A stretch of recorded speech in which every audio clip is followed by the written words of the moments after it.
vaping community, blah, blah, blah, blah.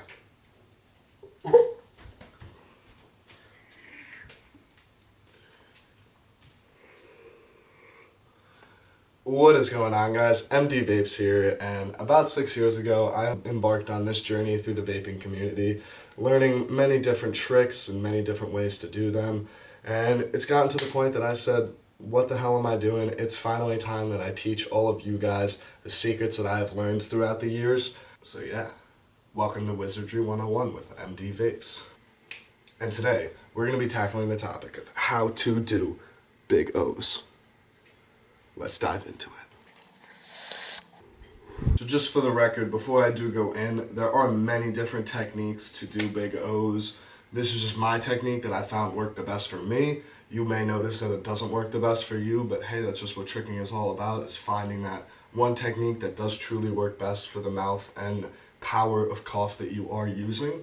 The first thing I wanted to point out is just the differentiation from a regular coughing O opposed to what I do with my tire technique. When I'm coughing a regular O, I stay in a stationary position and lock my hands behind my mouth, and as I cough I begin to move my hands, and by the time the O has reached my actual mouth and is departed from there, my hands are right behind it to follow it, and I actually wait until my arms have fully been extended to begin walking with the O.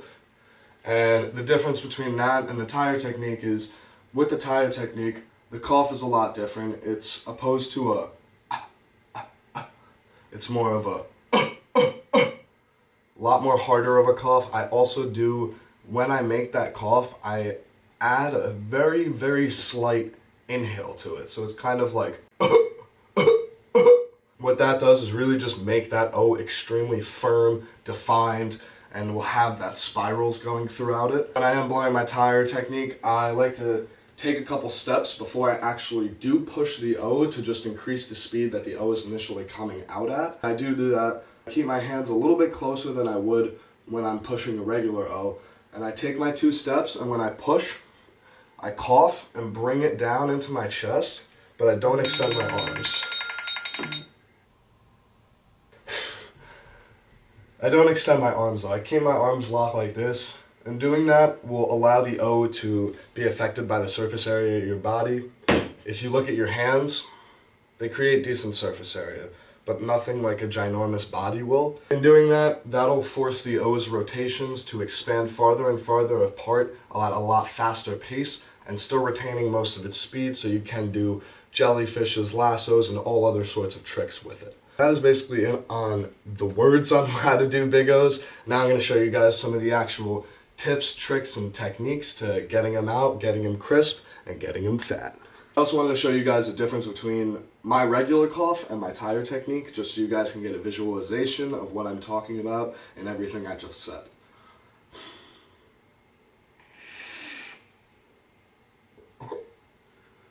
So that's a regular cough. And then this is a tired cough.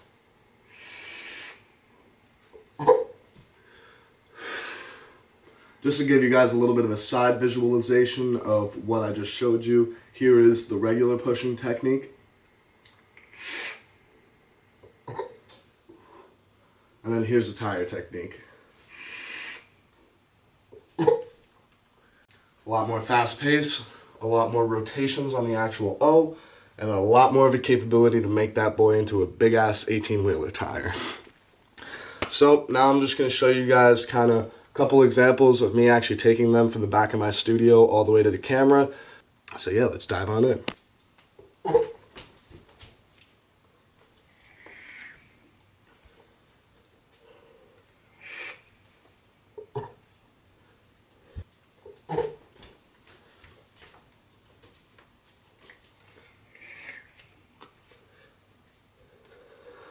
So that's my tire technique, and another main point that I wanted to tell you guys is you need to have resonance with the actual O. Some of you may not know what that means, but I'll explain it to you.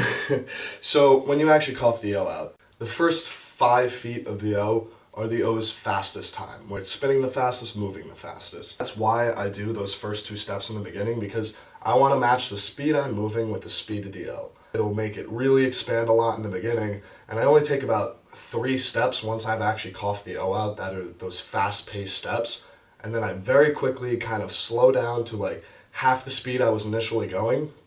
And in doing that, I'm kind of just setting up the O to be able to travel a lot farther of a distance. So yeah, I'm going to give you guys a couple more examples of the big O, show you some stuff you can do with it, and then give you one more lowdown, and then that's it.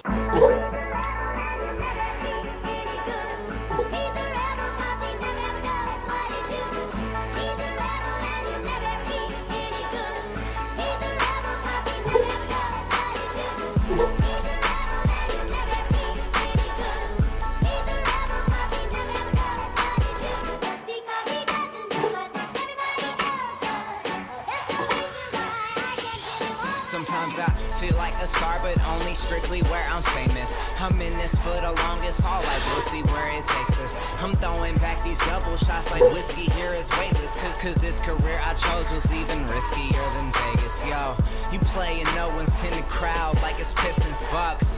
Burning sour down for all the days I pissed and... And that is how to do my tire technique. Just want to reiterate some of the main points with it. When you do make the cough, it is a lot harder of a cough. Still coming from your diaphragm, but when I do mine, I do a slight inhale on the cough. So it's like, it just helps increase the firmness and density of the O. When I do cough it, I like to take 2 to 3 steps in the beginning to increase the speed that the O is initially coming out at. When I do cough it out, I bring my head slightly down to help decrease the distance that it has to travel to my body. The other thing too is I do not extend my arms and keep them locked in to help use the surface area of my body. I also take my hands and give them a slight curve in to help make a sort of like a expanded C. That'll also help keep the O expanding a lot faster. Once you do cough the O out and take those first 3 fast steps, you do want to cut your speed in half to help push the O farther. That's basically it on the tire technique. It's all about practice, all about messing around with it. Honestly, took me about 5 months to really perfect my technique. It's really something that you have to work on. You're not necessarily going to have my exact tire technique. You may need to change it a little bit to help it better apply to yourself. If you guys do have any questions, feel free to drop them down in the comments. Shoot me a follow on Instagram. My tag is MD_vapes. I'm also going to put a link to that in the description. And also, don't forget to tap on that subscribe button. It means the world to me, and this is something that I've been meaning to do for a long time, and I'm really happy that I'm finally starting my series on tutorials. There's going to be a lot more. Give me some feedback. Tell me what tricks you guys want to learn. I want to show you guys and teach you guys every single trick I know to do so you guys can aspire to be whatever you do want to be. And with that, I wish you all a very, very happy day, to make the best of it, and to keep smiling. Yeah, I gotta go take a shit.